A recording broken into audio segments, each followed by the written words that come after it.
On the day I found out I was pregnant, my boyfriend and his first love held a small wedding. He explained that her final wish in this lifetime was to become his bride. And what about me? What was I considered? I finally understood that my 10 years of waiting and dedication couldn't compete with a single tear shed by his first love. As Louis placed the wedding ring on the bride's finger, the entire room erupted in applause.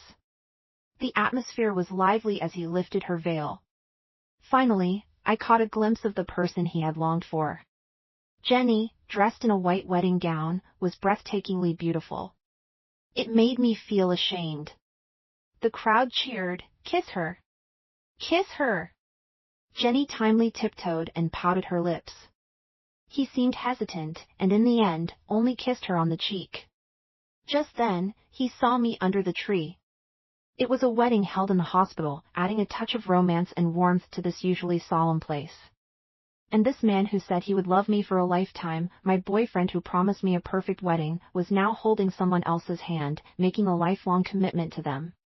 And I just stood there blankly, my hands and feet ice cold. A gust of wind passed by, sending a chill over my face. The wedding was forced to pause because of my presence. Who is that? What is she doing here? It couldn't be a wedding crasher, she pales in comparison to the bride. All the guests' eyes were fixed on me. They frowned, disapprovingly, as if I were the villain, the one preventing this perfect love story. Jenny also saw me. She lightly frowned, looking like a flawless sculpture. Louis, in a panic, let go of her hand and moved to chase after me. "Coco, wait!" Jenny held onto his arm, tears in her eyes, looking at me with pity. "Louis, this wedding can't proceed without a groom." This resolute and composed man hesitated. He gazed at me, but his body leaned towards Jenny. What was I waiting for? To wait any longer would only be self-deprecation. He wouldn't choose me. I turned and left. "Coco!" Louis took a few steps towards me. Someone's voice hoarsely shouted behind him, "Jenny!" Chaos ensued. He still didn't catch up. The whole night, I didn't sleep. Louis didn't come back either. Our chat interface still held the last message, "Louis, when you come back, I have a surprise for you." Little did I know, he first gave me a huge surprise. On the day I found out I was pregnant, my beloved held someone else's hand and walked down the aisle into matrimony. I thought he was away on a business trip. I thought he was too busy to even reply to messages. But he was busy getting married. My waiting and surprises, everything I did, became a joke. The crumpled pregnancy report was no longer necessary. When I met Louis, he had just broken up with Jenny. His career and love life crashed. And my presence? It was just a coincidence. I provided him comfort and encouragement. I accompanied him from his lows to highs, a whole 7 years. 7 years later, he said he wanted to marry me. I thought it was out of gratitude or guilt. But he said, "I don't know when it started, but my gaze landed on you, and since then, I haven't been able to look away."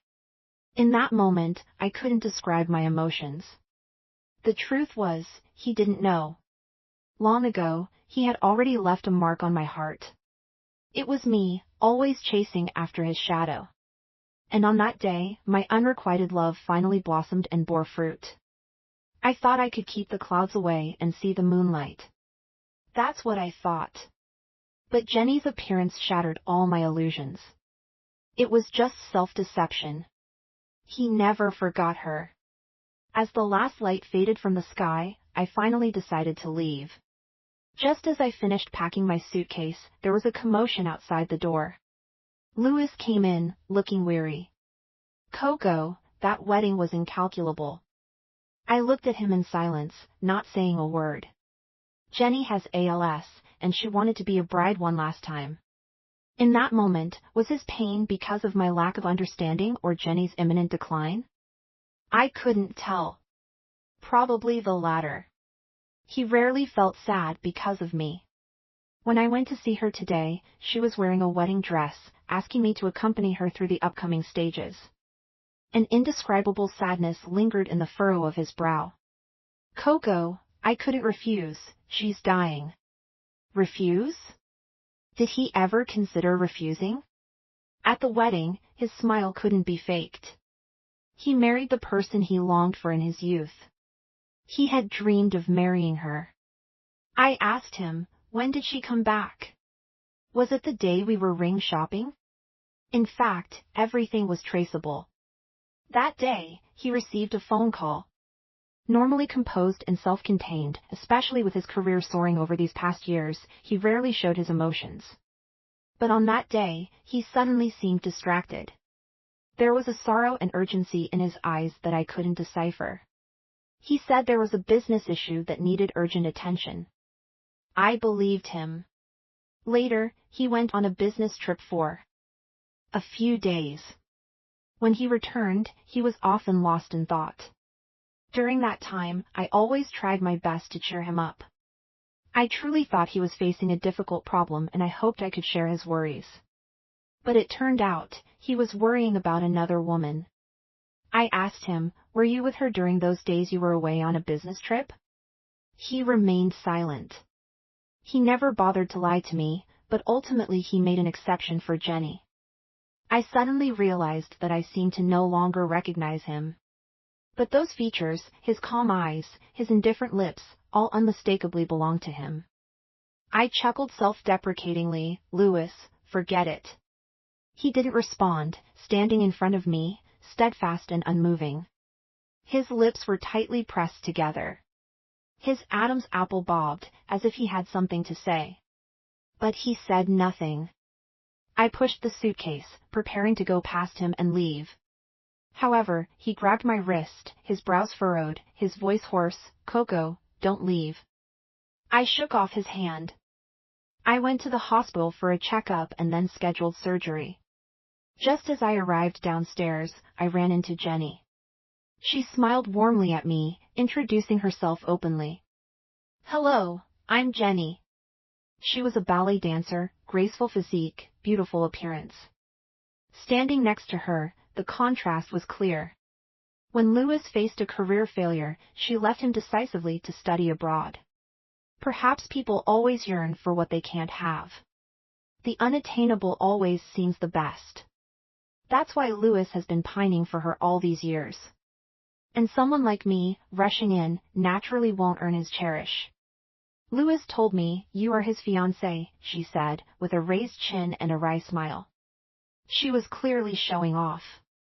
Being a fiancé, so what? He's still going through a wedding ceremony with her. He's still reciting vows of a lifetime with her.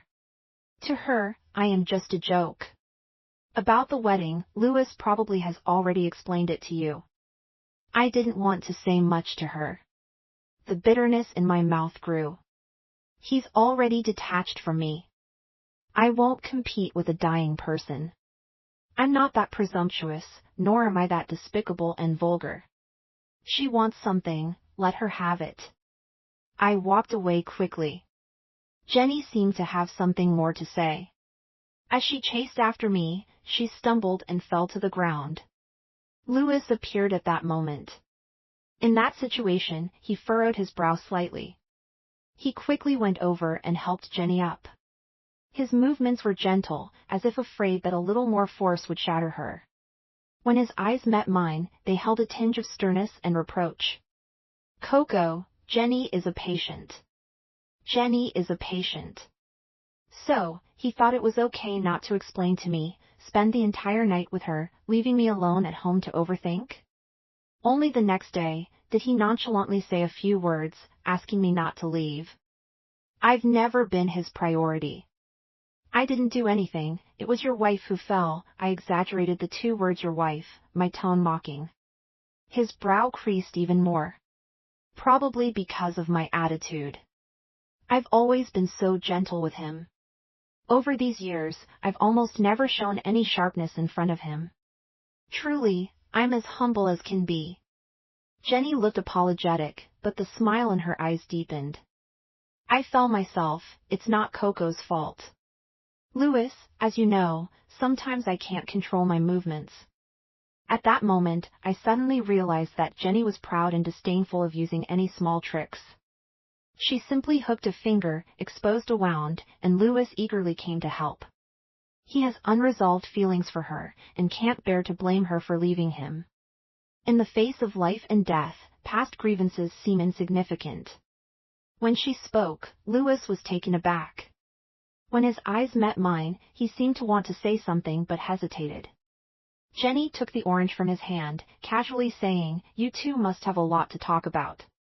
I'll go back to the hospital room first, you can talk slowly." It was only then that I noticed the orange that Louis had peeled clean. Here's a funny thing, I love eating oranges. But Louis doesn't like them. When we had just started dating, he took me to dinner with his friends. He introduced me to his friends, a gesture that made me feel secure. At that time, I didn't fully understand his likes and dislikes. To get closer to him, I offered him a piece of orange cake. He froze, tightly sealed his lips. There was a momentary silence in the air. His friends all looked at me. I felt sweat forming on my palms. I subconsciously thought, did I do something wrong? Did I upset him? Someone broke the tension. Louis detests anything with an orange flavor the most, and you don't even know?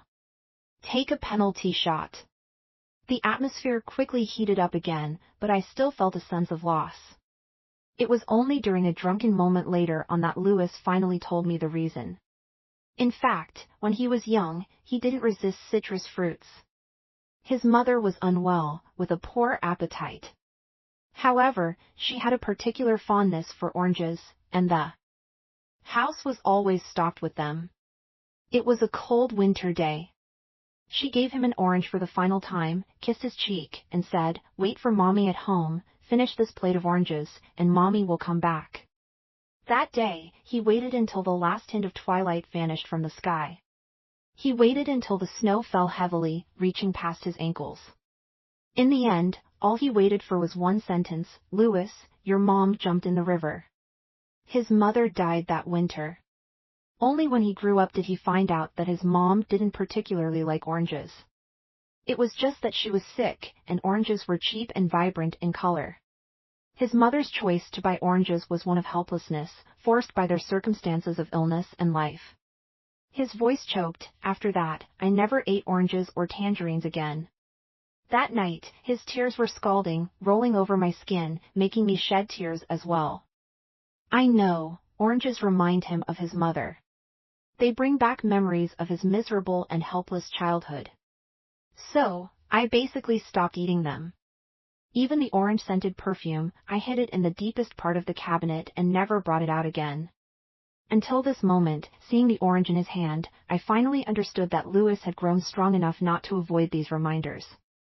It's just that I couldn't be the exception for him. It's just that he never cared about my efforts. It's just that he doesn't really know what I like. But he knows that Jenny likes oranges. Whatever sad memories, whatever embarrassing past, can make way for her preference. Louis looked at her, his face showing concern. Do you need to call a nurse? His care for her has always been obvious. Jenny shrugged, smiling brightly. Louis, I can walk back on my own. You guys chat. Louis then looked at me. Coco, where did you move to? A loud noise came. Jenny had just walked a few steps, and then stumbled again. Before his words could fall, he turned and ran towards her. I stood still, watching his anxious face. Watching him frown because of the scrape on her arm. He said, "You should not have come alone, does it hurt?" His tone was not heavy, it was like scolding, like flirting. He asked, "Can you still walk?" Jenny shook her head. He just lifted her up horizontally. They walked off in the opposite direction. Jenny hugged his neck, turned to look at me, with a radiant smile. The smug look on her face spelled out, "I won." 3 words. She resorted to the same trick. It was stupid, but effective. I felt a surge in my stomach. I turned and ran to the restroom at the end of the corridor, vomiting until I was dizzy. It was a long time before Louis sent a message. Coco, why are you at the hospital? Are you feeling unwell? Wasn't this question a bit too late? He forgot to ask yesterday why I appeared at his wedding venue. I shook my head, laughed self-deprecatingly, and then blocked all his contacts. Louis still learned about my pregnancy news. Mandy looked apologetic. Coco, I'm really sorry. I'll definitely teach Sam a lesson when I get back. Sam on the other end of the phone said, Coco, you two have been together for so long, give Louis a chance, also give the child a chance. Mandy scolded and snatched the phone from me, cursing at Sam. What Louis did is unforgivable. If it were me, I'd break his arms. Funny thing, Mandy is my best friend, Sam is Louis's childhood friend. Their marriage was actually arranged by us. They got their marriage certificate a few days ago, but they were still missing a wedding ceremony. And Louis and I, after 7 years of toil, ended up like this in the end. Louis still came. Running, sweating profusely, with an anxious look on his face. When he saw me still outside the operating room, his brow suddenly relaxed. He pulled me tightly into his arms, holding me close, as if afraid that if he let go, I would disappear. Coco, I was wrong, don't be impulsive, can we have a good talk? There was a faint smell of smoke on him. His father, Louis Sr., died of lung cancer, so he rarely smokes. Only when he's really stressed will he have a cigarette. These days, he had been running around, looking for medical help for Jenny. People started asking me about my health. They were asking me if everything was okay. These people really thought I could make Louis so worked up? It's ridiculous. What was even stronger than the smoke smell was the scent of jasmine. A few days ago in the hospital, when I was near Jenny, I smelled that familiar fragrance. It reminded me of our 2nd year together. It was also the 5th year since we first met. His father passed away, followed by some financial problems with the company. During that time, Louis couldn't sleep all night. I was worried about his health, so I asked the doctor to prescribe some Chinese herbal medicine to calm his mind. I even took half a day off to make the soup for him. That day, I stayed with that pot of soup. It got very late, but all I got was a sentence, Coco, I want to be alone for a while, to clear my mind. Don't worry about me. After a few days, he came back, and he had that jasmine scent on him. Turns out, at that time, he went to see Jenny. She was his only emotional support. What's even funnier is that when I asked him why he smelled like that, he handed me a bottle of perfume, a gift for you. I tried it at the store and thought you might like it. He remembered to bring me a gift when he went out to clear his mind. I thought he must really love me. All the previous unpleasantness seemed to disappear. During that time, our relationship progressed rapidly. He always wanted to be close to me, burying his face in my neck. However, today I finally understood his intentions. He didn't really like me that much. He just liked the jasmine scent on me. Unknowingly, I had become a substitute for Jenny in his eyes. A poor substitute. Apart from that scent, we had nothing in common.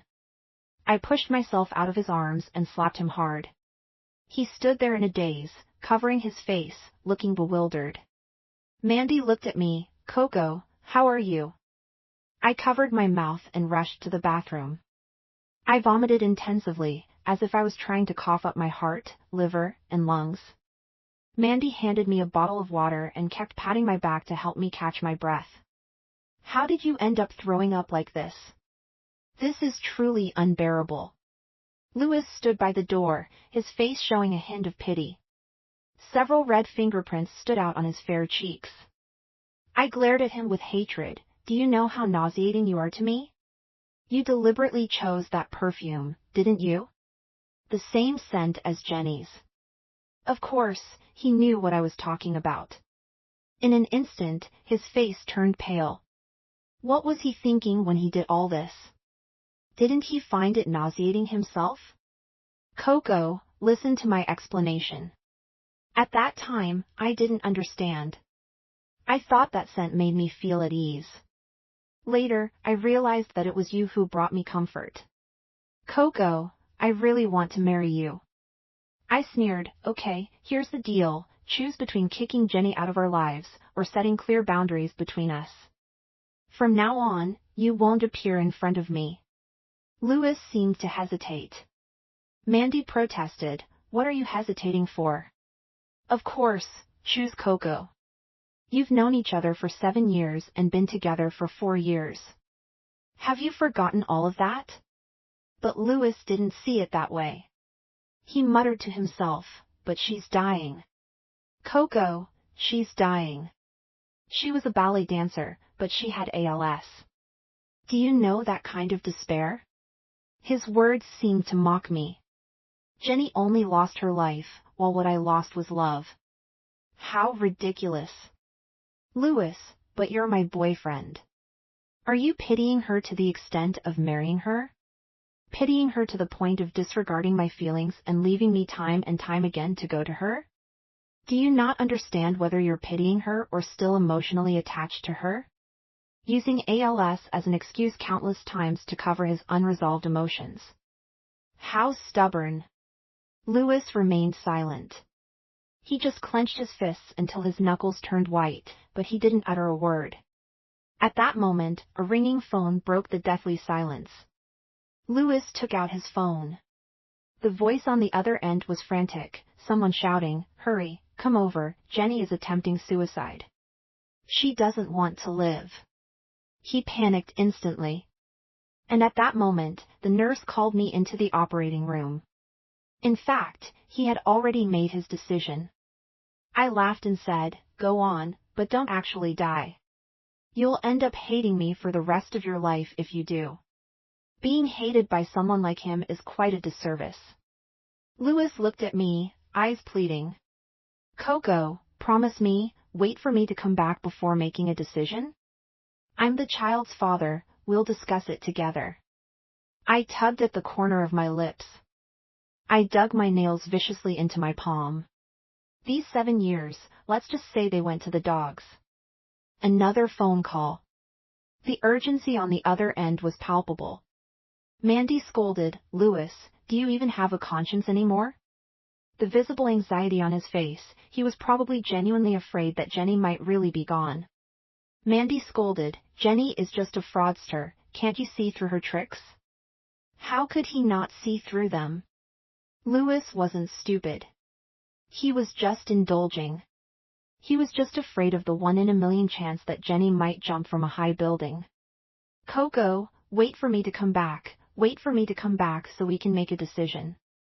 I didn't say anything, and he turned to Mandy. "Mandy, I beg you, look after her for me, don't let her go in." Mandy cursed, "Look after her yourself, are you even a man anymore?" I told him to wait for a moment. Then, I twisted the bottle cap off, poured the remaining half bottle of water onto his head. "Louis, we're done, don't come looking for me anymore." Water droplets snaked down his face, dripping onto the ground with a silly look. Some droplets splashed into his eyes, stinging and turning them red.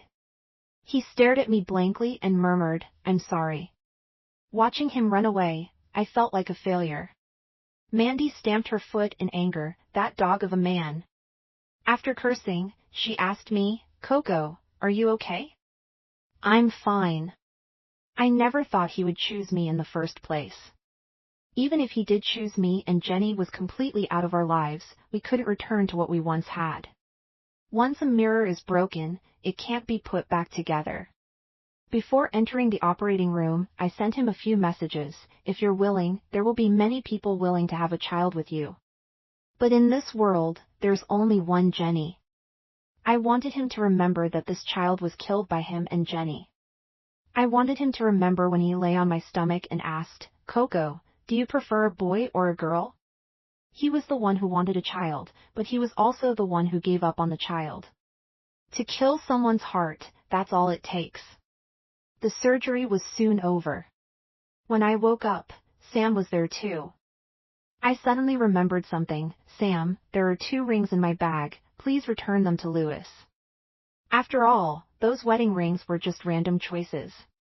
Louis was thinking about Jenny at the time, not putting his heart into it. I didn't care about those things either. Sam nodded and left. Mandy sat beside me. Coco, Louis isn't worth it. I knew that she deliberately leaked the news of my pregnancy to Sam. Letting go of those 7 years was not easy. She thought that it was just because of Jenny's existence that there were misunderstandings between Louis and me. But she didn't know that they had a wedding ceremony. She also didn't know that because of Jenny, Louis left me time and time again. But now, she fully understood. Sam sent her a video. Mandy didn't avoid me and directly clicked on it. In the video, Louis was holding Jenny in his arms. They embraced and wept together. She said, "I don't want to stay in the hospital anymore, it's stuffy here, I don't like it here." Louis agreed to everything she said. She added, "I want to see the world, I want to dance ballet again, I want." She choked up. Louis kept saying, "Okay." He closed his eyes, tears sliding down his cheeks. Fate had been so cruel to this ill-fated couple.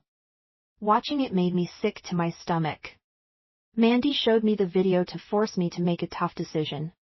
She was always clear-headed. After the observation period ended, Sam and Mandy sent me back home together. As soon as we got into the car, Louis appeared. He was holding the ring box I returned, looking somewhat dazed. "Coco, did you really get rid of our child?" Mandy frowned. "Don't act like a victim, you had a hand in this, didn't you?" I asked softly, "What about Jenny? Is she asleep? Otherwise, why would you be here?" Louis didn't answer, which was as good as acknowledging it. I smiled. "If you're so devoted, then go die with her. Don't come before me again." And at that, cracks appeared in his vacant expression. Pain, sadness, guilt, all leaked out from this crack. His eyes were bloodshot. I didn't speak anymore. The pain in my lower abdomen was severe. Even breathing had to be done cautiously. Mandy, filled with anger, scolded harshly, "Clear your heart, only then can the next person who moves in feel comfortable. Why don't you understand such a simple truth? Louis, Coco has been by your side for 7 years. What about that Jenny? She abandoned you, and you still eagerly go after her. Are you demeaning yourself? Sincerely wasted your affections, bad luck." Louis did not retort. Mandy tried to close the car door, but he reached out to stop it, saying, "Coco, she will leave our lives." Mandy rolled her eyes, scoffed, "You just said you wanted to travel the world with her? So, you lied to the first one to deceive the second one? Louis, you're quite greedy. I'm going to close the door now. If my hand gets caught, I won't be able to take care of your old flame." Louis stood firm, not letting go no matter how Mandy scolded him. Sam came down from the driver's seat, trying to persuade gently, "You better leave. What you did was despicable. Don't force your buddy to punch you." Louis stared straight at me, opened a ring box, picked out a female ring, and handed it to me, saying, "We can go back to how we were in the beginning. We can get married, we can still have children." Sam shook his head and proceeded to remove Louis's fingers one by one, trembling. Louis looked at me. His plea was almost overflowing. The car started. I glanced at the rearview mirror. Louis stood still, watching me leave for a long time. He knew the consequences when he decided to leave me. Just putting on a mournful appearance to show his depth of emotions. Following where Mandy's gaze pointed, she sneered, "What a show." In the following days, I focused on taking care of myself in the rental house. Mandy often came to visit. She said, "Louis is pestering Sam every day, asking for your address. I'm fed up." I smiled and continued, eating the orange pudding in my hand. One day, I received a call from Jenny. She wanted to meet and talk. I agreed eagerly. When I arrived at the coffee shop, she was already seated. Setting aside our grievances, Jenny was the kind of girl who would impress anyone. She was truly beautiful. She said, "Throughout these years, you have taken care of Louis. Do you know the impression you give right now? Just like a proud thief, clearly knowing that you are stealing from others, yet feeling no shame, but rather feeling pleased with oneself. Quite shameless. Unburdening some thoughts I couldn't keep to myself, Jenny stirred her coffee, her face showing no sign of irritation. Matters of the heart are different than gardening. I'm dying, so I gave up everything to get it back. If you have to blame someone, blame me for giving you 7 years, but you still haven't captured his heart. When she said that, chin raised, a victorious smile on her face. It seemed she truly believed that her death would forever seal Louis's love for her. No one could replace her. Amused, I said, when you're dying, what can you still hold on to? If you have the ability, make sure Louis can't marry without you, die together with him. Jenny, I know the living can't compete with the dead. But after you die, can you guarantee he won't meet someone like you again? She knew Louis's advantages better than me. Exceptional looks, abundant assets. It was easy to attract a constant stream of admirers. Her smile froze on her face. I continued inciting, guess what, after you die, will he be yearning for someone who's been dead for years, or someone like me who's within his reach but he can't have? I took a sip of my bitter coffee. Jenny, you know better than me how weak Louis is. Is he yearning for you, or clinging to you? She pressed her lips tight, not uttering a word. It seemed she couldn't figure it out herself. Dying beautifully in his arms, perhaps he would remember you longer. After leaving this piece of advice, I got up and left. She was like a fading rose. When on the verge of death, greedily trying to absorb others' love to prove her existence and significance. It's quite sad. They continued to compose their earth-shattering love story beyond life and death. No longer a concern to me. After resting for a while, I accepted a headhunter's invitation and joined a new company. This city, neither too big nor too small, was enough to make it difficult to reunite with people you bid farewell to. It was quite silly of me. Back when I just got together with Louis, I resigned from my job to help him. I returned to my field of expertise once his career stabilized, which disrupted my professional plans, despite being a valuable work experience. Setting aside feelings, looking back now, it truly was a waste of time. The following months passed uneventfully. One day, Mandy came to deliver wedding invitations. Due to various reasons, their wedding kept getting postponed. Finally, it found a place in that winter. Mandy asked me, Louis will also come, do you mind? If you do, I'll have Sam sort him out. Sam and Louis have known each other for a long time. They had agreed to be each other's best man. Of course, the wedding shouldn't be affected because of me. I shook my head, you both should enjoy your wedding however you like. The wedding day arrived quickly. Louis, as the best man, followed behind Sam to pick up Mandy. He looked handsome in his suit, just like the first time we met. He probably doesn't remember, but I do. It was an autumn day. I was sitting in the pavilion on the back hill of the school, suddenly missing my mom. If she were here, she would definitely cook me braised pork. And after I finished eating, she would push me to keep working hard. But she's no longer here. I stood at the top of the mountain. There was a moment when I felt like jumping off regardless. And at that moment, I saw Louis.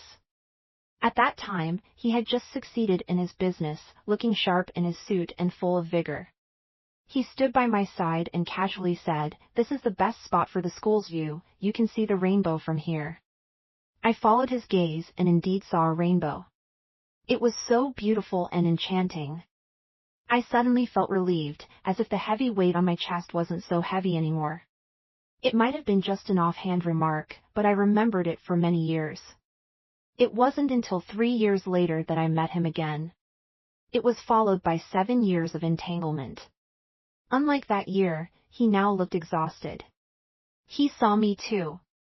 The atmosphere was lively, but he just stood there, motionless, gazing at me with complex eyes. I turned to the side, helping Mandy adjust her dress, trying to avoid his gaze. Sam carried Mandy downstairs. There were many people.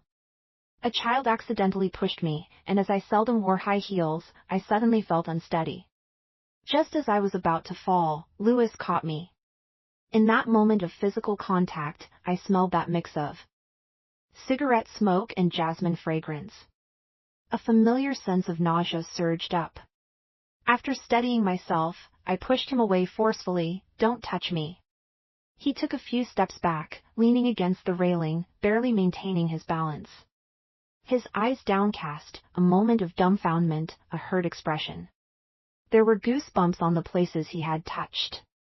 "Watch your step, Coco." His voice was as gentle as ever. The tone made it seem like we had some kind of relationship. I ignored him and turned to go downstairs. Upon reaching the hotel, I realized Jenny was also there. Sitting in a wheelchair, her face plain, her lips slightly pale, still with that pitiful appearance. She softly called out, "Louis." Louis frowned imperceptibly but still went towards her. Mandy looked at Sam beside her. Sam hurried to clarify, "I didn't invite her." He glanced at me, probably afraid that Louis would be snatched away. After all, a thief fears another thief the most. I raised an eyebrow. "I'm no thief." Sam shrugged. "People with dirty minds think everyone else is dirty." Mandy sneered. "Fine, if she has no shame, then I'll be blunt too." Soon, it was time. The background music of Love Story played. Mandy, dressed in a white wedding gown, walked slowly towards Sam. I stood below the stage, feeling tears welling up in my eyes. At some point, Louis walked up to me. He handed me a tissue. I didn't take it. It was then that I noticed the wedding ring on his ring finger. It looked pretentious. He didn't care when he chose it, but he refused to take it off after we broke up, pretending to be sentimental. Jenny wheeled herself over. "Louis, we never exchanged rings that day." Louis didn't respond, turning to look at me. It seemed like he wanted to see a hint of sorrow and reluctance on my face. But he was destined to be disappointed. I stared at the newlyweds embracing on stage, smiling broadly, goading them to share a kiss. Louis looked down. "The people on stage should also include us, right?" His voice was soft, drowned out in the crowd in an instant. But I heard it. Jenny heard it too. Her lips trembled. She knew well that when Louis referred to us, he meant me and him. Mandy had once proposed to have a wedding involving 4 people. At that time, everyone's relationship was good, so naturally, the proposal passed unanimously. I never expected Louis to still remember such a thing. It was truly nauseating. I took a few steps to the side. Then, a bouquet of flowers accurately hit Jenny on the head. Mandy took the microphone from the MC. "Why did it hit you on the head? I recall you were married before, right? So obsessed with marriage that you stole someone else's fiancé. You didn't even get the certificate, just wore a wedding dress and forced him to have a wedding with you." Upon hearing this, the guests who were eating lifted their heads, searching for the central figure of the conversation. Once again, I moved to the side. Jenny held the flowers, her face pale. Whispers surrounded us from all directions. Some even took out their phones to record videos.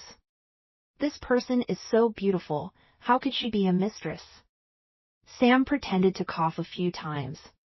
Mandy winked at me, handing the microphone back to the MC. She was helping me vent my anger. When Jenny had her wedding, I was also maliciously speculated about by her friends. Jenny looked somewhat lost. She instinctively looked up at Louis, seeking help.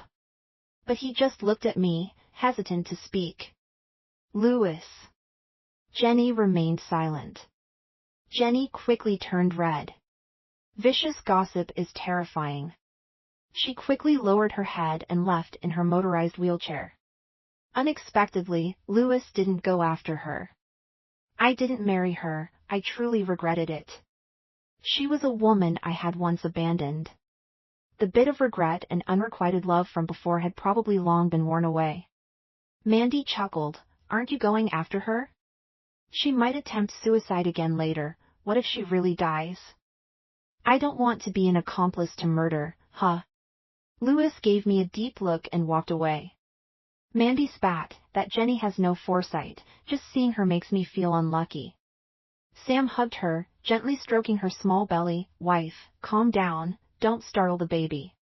Mandy snorted coldly, "In the future, stay away from people like Louis who are unclear about their feelings. Listen to me." Later, I heard that Jenny had disappeared. Mandy was eating cherries washed by Sam, with a disdainful expression on her face. Such a show. She really thinks highly of herself. The more she shows off, the more annoyed Louis will be. I chuckled. She's not showing off, she's scared. I heard that in the middle stage of progressive supranuclear palsy, life becomes basically impossible to take care of. She's afraid that Louis will see her at her ugliest. She wants to die in Louis's memories looking beautiful and glamorous. Instead of tormenting each other, she wants Louis to feel guilty. That way, he will remember her for longer. It seems like she took to heart what I said in the coffee shop that day. Later, Mandy told me again, Louis found Jenny. Due to emotional stress and passive therapy, her illness progressed rapidly. Louis felt extremely guilty and actually wanted to travel the world with her. But his company couldn't afford to stop. Not long after, the company's general manager was replaced. Jenny died that winter. Mandy sighed. Actually, Jenny had it pretty bad too. Fate was jealous of her beauty. If she hadn't done all those scheming, I might have pitied her. I thought to myself, me too. Saying this is not out of saintly concern, but just female empathy. Not long after that, due to wrong decisions, Louis's company suffered a major blow. He was in a tough spot now. When Mandy told me this news, she smiled and said, "That lousy company should have gone bankrupt long ago. Without my family's Coco, how could it have thrived?" I nodded repeatedly while reviewing project proposals on the computer. It's a good thing to have gotten out early. Eventually, Louis came looking for me. In fact, he had found out my address long ago. Some time ago, I woke up in the middle of the night and went downstairs to the bathroom in the dark. Somehow, I glanced downstairs. I happened to see him standing outside my house. The dim light fell on him. His figure looked desolate. I didn't know how long he had been standing there. Cigarette butts surrounded his feet. I quickly pulled down the curtains and didn't look again. This time, he looked much thinner. He was meticulously dressed up, but still couldn't hide the fatigue. He still wore the wedding ring on his ring finger. "Coco, can I come in?" I stood at the door with my arms crossed. "If you have something to say, say it here." Seeing my firm attitude, he didn't insist. "Coco, I miss you a lot." He sighed, his tone filled with sorrow. The day Jenny died, I wasn't as sad as I thought I would be. But every day without you, I feel incredibly miserable. "Coco, I can't live without you. How can I go on without you?" He was naive. I didn't accept this ring back in the hospital that day. And now, it was even more impossible for me to accept it. I retorted, "What, after losing a crush, you finally remembered me as your backup plan?" He may have come to me with some sincerity, but more likely, he saw my value and wanted me to accompany him in his comeback. His downfall was his own doing, he couldn't blame anyone else. Louis frowned. "Coco, don't be like this isn't like you." Mandy and I have always been on the same wavelength, but he didn't cherish it. He said firmly, "You can't just move on from our 7 years that quickly." I shook my head with a smile. I can pick up and put down things easily. He was still deceiving himself. "Louis, do you think everyone is as fickle as you?" He pursed his lips and said, "We never got married." I sarcastically replied, "What's the point of telling me this? Hoping I'll praise you for being faithful and strong? By belittling your love for her, you're trying to magnify the depth of feelings you have for me. Louis, that makes me sick. Couldn't live without you." Did he say the same thing to Jenny too? I regret that we tangled up for so many years. It wasn't until Jenny returned to her country that I saw his true colors. I pretended to close the door. Sorry, I have to do my makeup. My boyfriend is waiting for me. Louis looked surprised. I don't believe it. You don't believe it? I raised an eyebrow, finding him quite ridiculous. Look downstairs, the one driving the Lamborghini, that's my boyfriend, taller, handsomer, younger than you. He actually walked to the end of the corridor and looked out the window. Then his face turned ashen. I closed the door. Over the phone, the newly arrived intern spoke cheerfully, Sister, when will I be converted to a regular employee?